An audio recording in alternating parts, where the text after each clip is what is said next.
आचार्य प्रवर भट्टकलंग स्वामी ग्रंथ राज लगी स्त्री में अदृश्य अनुपलब्धि हेतु की सिद्धि कर रहे हैं।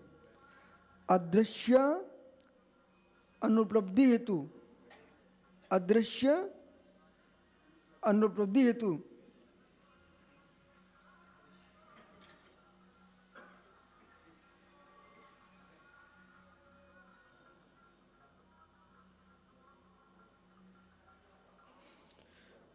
अदृश्य अतिदानीम दृश्य अनुपलब्धि निषेध साधनम ना अदृश्य अनुपलब्धि एकांत निराकरणति आह।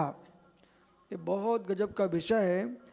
ये 6 नंबर का तृतीय परिच्छेद में जो श्लोक है, ये मालूम आपके लोक की संपूर्ण सिद्धियों को करा रहा है।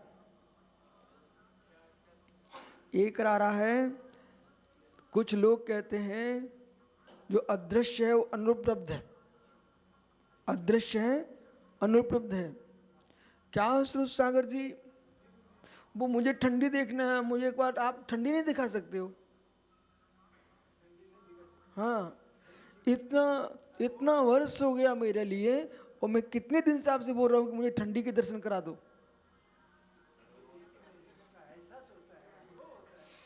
तो अदृश्य अनुपलब्ध ही है, ये एकांत सम्यक नहीं है।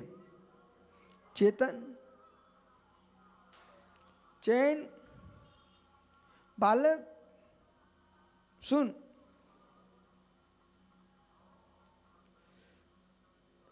तू आत्मा है, वो आत्मा है। ये जी रहा है क्या? ये अर्पित जी रहा है क्या? कैसे जान रहे हैं आप?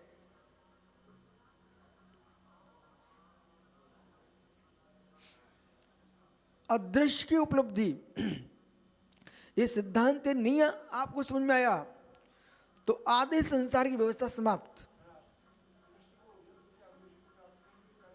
बोलो, वो आधे क्या पूरे समाप्त। ये मैं आपको भूमिका बता रहा हूं, समझो। दृश्यमान तो है ही अस्थि रूप, अदृश्यमान भी अस्थि रूप। उमा स्वामी की दृष्टि पकड़िए आप। और संसार में सर्वाधिक अदृश्यमान है, दृश्यमान बहुत कम है। पुद्गल भी अदृश्यमान ही अधिक है, दृश्यमान कम है। सुनिए अब, भेद संगाताभ्याम चाक्षुषा, ठीक है? अगला सूत्र बोलो। तो भेद से संघात से चाक्षुष स्कंद होता है, ठीक है? और भेद संघाता में उत्पद्यन्ते, भेद संघात से उत्पन्न होता है, चाक्षुष होता है। इसका मतलब अचाक्षुष भी होता है। इसलिए चक्षु दर्शन, अचक्षु दर्शन। जैन दर्शन ने दर्शन के 4 भेद किए, चक्षु, अचक्षु, अवधि, अवधि और केवल। चक्षु चक्षु वही, मनपज्य केवल अभी। आइए, तो ये चक्षु दर्शन, अचक्षु, अवधि और केवल दर्शन, ये 4 दर्शन है। इसमें अचक्षु दर्शन का जो विषय है बहुत विशाल है। मत ज्ञान में अचक्षु लगे, चक्षु इंद्रिय को छोड़ करके संपूर्ण इंद्रियों में 4 इंद्रिय मन सहित अचक्षु का प्रयोग होता है। मन चक्षु के साथ भी होता है, अचक्षु के साथ भी होता है, लेकिन मन से जो काम करेंगे वो अचक्षु से ही होगा। एक ग्रंथ को समझो शास्त्र सागर जी, भैया सुन, जितनी मुनिराज हैं प्रणय सागर जी, अब इनका दायित्व है एक ग्रंथ को पढ़ने के बाद करोड़ों ग्रंथों का ज्ञान हो जाता है। और इतना गहरा ज्ञान होना चाहिए। यदि ये विषय तुम लगाना नहीं जानते हो तो माँ तुम सारे ग्रंथ पढ़ते लोगे, रट्टम रट्टवा, हमने ये भी पढ़ा ये भी पढ़ा, पर समझाने की बात को समझा कुछ नहीं पाएंगे। मैं आपको तत्वासूत्र के पास ले गया, मैं आपके द्रव्यसंग्रह के पास ले गया। ये विषय धवल जय धवल महाबंध के अंदर लिखा हुआ है, कषाय पाहुर, ठीक है? कितना गहरा विषय है। अपन तो यही अवभाग्य मानते हैं कि श्रुत का पठन पाठन ये महापुण्य का नियोग है। यदि आपको पढ़ने वाले नहीं मिले, पढ़ाने वाले नहीं मिले, तो दिन भर करेगा क्या व्यक्ति? दूसरे के चेहरे देखेगा। जितना गहरा गद्य अध्ययन होगा उतना गहरा विचार होगा, बालक विचार होगा। जितना गहरा अध्ययन होगा उतना विशाल विचार होगा। जितना श्रेष्ठ विचार होगा उतना श्रेष्ठ आचार होगा। जितना श्रेष्ठ आचार होगा उतना श्रेष्ठ मार्ग चुनेगा, सिद्ध सलाह की ओर जाएगा। इसलिए विचार पुस्तक लिख रहा हूं मैं। हैं? गहरी पुस्तक है ना, अब वो मिलेगी, अनिल भैया को मिलेगी। विचार, मात्र पुस्तक का नाम है विचार। अब हमने क्या किया, ये हमारे पास अनिल कासलीवाल जी बहुत सारी पुस्तकें लेके आए। तो दलाई लामा की एक पुस्तक लेके आए मेरे पास, और पता नहीं कहाँ कहाँ की लेके आए। मैंने सबको ऐसे पलटा पलटा पलटा, क्यों? इनमें तो ऐसा कुछ भी गहरा नहीं है। तो मुझे लगता है जैसे मालूम वो भट्टारक जी को आपने एक कविता का अर्थ करने को बोला,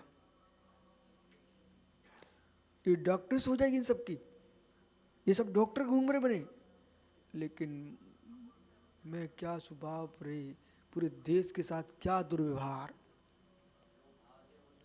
फिर क्या बोले मालूम, लोक में क्या है, कोई प्रकरण आएगा तो डॉक्टर्स के उसकी सुनी जाएगी, हम विद्वान हैं हमारी कोई नहीं सुनेगा। पर ऐसा नहीं समझना एकांतिक, हम विद्वान जब उन डॉक्टरों पर चुनौती देंगे और तब उनको आना पड़ेगा मेरे पास कि आप डॉक्टर्स जरूर किए हो, परीक्षा पास हो, लेकिन तत्व ज्ञान पास नहीं है तुम्हारा। एक बहुत बड़े पुनीत सागर जी बहुत बड़े वकील, मास्टर डिग्री, बड़े अहंकार में बोले मेरे से, बोले आप क्या हो? मैं मास्टर डिग्री हूँ। मैंने कहा धन्यवाद तुझे, तो मास्टर डिग्री बहुत अच्छी बात है। इतना अहंकार में बोला। कुछ दिन बाद बोले हमको पढ़ा दो। हमने डॉक्टर डिग्री, वो मास्टर डिग्री, बोले समझ में आ गई। हमने समझ में आ गई तो मैं मास्टर डिग्री नहीं हूँ, पर मैं जैन दर्शन का अध्येता हूँ। आप बैठो पढ़ो। आप बहुत सारे ऐसे विषय हैं जिनका तुम अर्थ कर रहे हो, वो अर्थ है ही नहीं है। बालक समझ बेटा, हमने आपको शेखर जी में सब दिखाया आंखों से, आप विश्वास मानो। मेरे पास भारत जी बैठे, बहुत बड़े बड़े विद्वान बैठे। मैंने कहा नहीं, गोमटेस में 300 कितने पीछे थी, बहुत हिम्मत की बात है, इतने बड़े बड़े आचार्यों सामने 360। मैंने अनिल भैया बोल दिया था ये गलत बोल रहे, गलत। तो लोग ऐसे देखने लगे फाड़ फाड़, बोली ये छोटे से महाराज क्या बोल रहे हैं। हमने नहीं, बिल्कुल गलत। अंत में सबको स्वीकार करना पड़ा। फिर अपने कमरे में जब कक्षा लगी ना, एक महात्मा जी योग शब्द का अर्थ निकाल रहे थे। हम ये क्या कर रहे हैं, आप आगे पढ़ना जरा, आप हर वस्तु को वहीं ले जाते हो, आगे पढ़ो जरा। और जैसे ही आगे पढ़ा वो अर्थ ही नहीं था जो भी कर रहे थे। मैंने क्या, इसलिए समझना चाहिए, समझना चाहिए। हर विद्या में आगे नहीं बढ़ना चाहिए, अध्ययन करना चाहिए। अरे डॉक्टर, अरे सुरसागर सुनो, एक योग वो है जो मन वचन का है, ठीक है ना। योग यानी समाधि, योग यानी समाधि। तो समाधि, समाधि आत्मा लीनता, ये अलग है, ये अलग है, ठीक है ना। हाँ चलिए, तो भाव अभाव, अभाव भाव, भाव भाव, इनका अर्थ कौन करेगा? जो आगम पढ़ेगा वो करेगा ना। इसलिए वस्तुत्व महाकाव्य की यथार्थ डॉक्टर्स वही कर पाएगा जिसको जिनागम के गुण ज्ञान होगा। समय साह, प्रवचन साह, पंचाशिका का गुण ज्ञाता ही वस्तुत्व का पूरा अर्थ कर पाएगा। यदि उसको ये 3 ग्रंथ ज्ञानी है, उधर अष्टसहस्त्री चल रही थी, देखो अष्टसहस्त्री न्याय ग्रंथ का ज्ञान होगा, वही वस्तुत्व का अर्थ निकाल पाएगा। अन्यथा क्षुल्लक पूर्ण सागर जी दुर्ग में ही आचार्य सरमती सागर के संग में थे, तो एक विद्वान संस्कृत का बुलाया गया, तो आचार्य सरमती सागर ज्ञानी जी उन्होंने कहा मेरे सामने पढ़ाइए इसको, क्षुल्लक को। क्षुल्लक मतलब आचार्य विराग सागर। तो बोले मेरे सामने पढ़ाओ। उन्होंने महावीराष्टक पकड़ा जी, बोले आप पढ़ाना बाद में, पहले इसका अर्थ करो। उन्होंने पूरा महावीराष्टक का अर्थ दूसरे महावीर पे ले गए। उन्होंने कहा रहने दे भाई। कथंचित स्यात्, दूसरी बात सुनिए, अभी मैं इससे पूर्ण संतुष्ट नहीं हूं, वो महावीर वो वहां ले गए, कोई बात नहीं। आपको बोध होना चाहिए, भाषा ज्ञान सिद्धांत ज्ञान, आप उनसे व्याकरण पढ़वाते वो आपको सही पढ़ा देते। इसका मतलब ये भी समझ लेना कि वो ज्ञानी नहीं था। चतुराई दे तो ज्ञानी था, उसने तुम्हारे पूरे स्त्रोत का अर्थ अपने में लगा लिया। समझ रहे ना, हर जगह देखना। दूसरी बात, अपन बोल देते हमने 2-3 प्रश्न कर दिए, तुम उत्तर नहीं दे पाए, नहीं नहीं नहीं, नहीं, किसी को मौन करना बहुत बड़ी बात नहीं है, लेकिन वो ज्ञानी था। ये बात हमको गोस्वामी की बहुत अच्छी लगी। हमने कहा पंडित आपने लक्षण शास्त्र बहुत पढ़ाया, लक्ष्य शास्त्र तो पढ़ाइए मुझे। बृहद द्रव्य संग्रह की टीका रख दी हमने। वो विद्वान ब्राह्मण थे, उन्होंने हाथ जोड़ लिए, महाराज जी एक टीका आप करिए, हम सुनते हैं, क्योंकि हम व्याकरण के ज्ञाता हैं, जैन दर्शन के ज्ञाता नहीं है, हमारा पूरा अर्थ उल्टा हो जाएगा। उनकी वो ऐसा भव्य जीव चाहिए। मालूम हमने वो टीका लगाई, जब टीका लगाई बोले महाराज बिल्कुल सत्य, पूर्ण सही टीका लगा रहे हैं आप। बोले हम व्याकरण लगा रहे हैं, सिद्धांत आप ही लगा पाएंगे, पर यही दिक्कत हो रही है, कहीं विद्वान व्याकरण के ज्ञाता उन्होंने सिद्धांत का ज्ञान नहीं है, कहीं सिद्धांत के ज्ञाता उनको व्याकरण का ज्ञान नहीं है। अब भाषा के ज्ञाता देश में बहुत बढ़ रहे हैं, पर सिद्धांत ज्ञाता कम हो रहे हैं। द्रव्यानुयोग का सिद्धांत अलग है और कर्णानुयोग का सिद्धांत अलग है। सिद्धांतों का बोध होना चाहिए। तो अदृष्ट उपलब्धि, अदृष्ट प्रचलति अभावम लोके विदु तदाकार विकार दन्नतानुत्पत्तितः।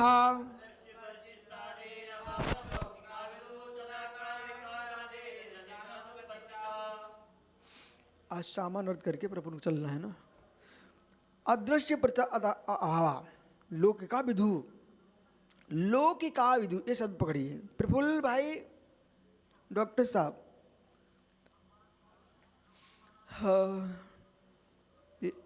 अदृश्य भक्त है मित्र, नाड़ी वाले डॉक्टरों की कलम वाले प्रफुल्ल भैया औषध वाले हो ना। हाँ सुख साता तो है। आप ही बताओ, आप लेखनी वाले डॉक्टर हो कि नाड़ी वाले? नाड़ी वाले ना, ठीक है, आओ पास में आओ। आपके पास भी आते थे? हाँ चलो।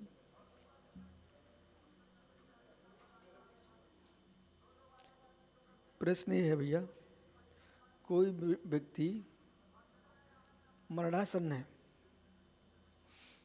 तो उसको आंखों से देखते कि हाथ से देखते हो? सुनो बालक, अभी इसी को यहाँ क्या लिख रहा है, यदि उपलब्धि का ही बोध होगा और अनुपलब्धि से वस्तु नहीं जानोगे, डॉक्टरी का ज्ञान समाप्त हो जाएगा। ठीक है, ये नाड़ी पकड़ करके आत्मा को जानते हैं। किसको जानते हो? आत्मा को जानते हैं। और ये लोग क्या कहते हैं, बोले आत्मा को जान ही नहीं सकते, आत्मा को जान ही नहीं सकते। धन्नो पागलों की भीड़। वो एक डॉक्टर प्रफुल्ल भाई यूँ हाथ लगा करके आत्मा को जानता है। भाई मैं आत्मा बोल रहा हूँ ना, तो कैसे आत्मा को जानते? अरे आत्मा होगी तो नाड़ी चलेगी। मुर्दे में भी नाड़ियां रहती हैं पर चलती तो नहीं है ना, तो किसको जाना? अदृश्य को जाना। हाँ, तो चेतना कौन सी वस्तु है? चेतना कौन सी वस्तु है? आत्मा। बस ये रट्टू लोगों से बहुत देश में परेशानी है। चेतना लक्षण जीवा, जो चेतना नहीं कौन? आत्मा।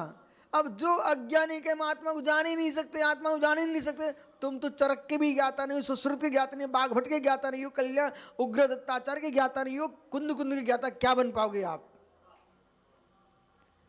प्रफुल्ल भैया, किसको जाना? आत्मा को जाना। हाँ सुनिए, जो नाड़ी जान के देखा है वो सम्यक जाना है। सम्यक नहीं जानेगा तो पता नहीं कितने को मुर्दा बना देगा तुम भाई। सम्यक ही जाना।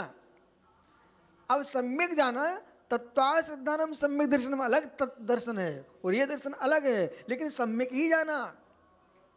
अपने विषय में ज्ञान सम्यक ही होता है। मिथ्या दृष्टि का मिथ्या ज्ञान भी सम्यक होता है, उनके मिथ्यात्व रूप। ठीक है, शेष आगे विचार करेंगे। इंद्रिय नहीं, आत्मा को जानने वाला। बहुत बढ़िया, ऐसा सर्वासिद्धि में पूज्यपाद स्वामी ने लिखा है। पढ़ो पढ़ो, कौन पढ़ रहा है? जल्दी पढ़ो।